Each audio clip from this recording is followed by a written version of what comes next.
સાથીઓ, જય લોકતંત્ર, જય સંવિધાન। સમાજના પ્રતિનિધિ અને પક્ષ કે પાર્ટીના પ્રતિનિધિ વચ્ચે શું ફરક? જે પ્રતિનિધિ સમાજ દ્વારા નક્કી થાય અને સમાજને મજબૂત કરે એને સમાજનો પ્રતિનિધિ કહેવાય।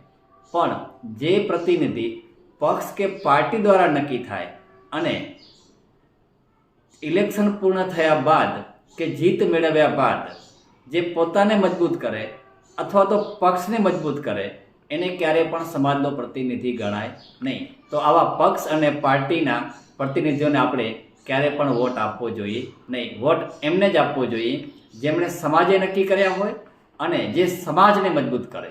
જય સંવિધાન।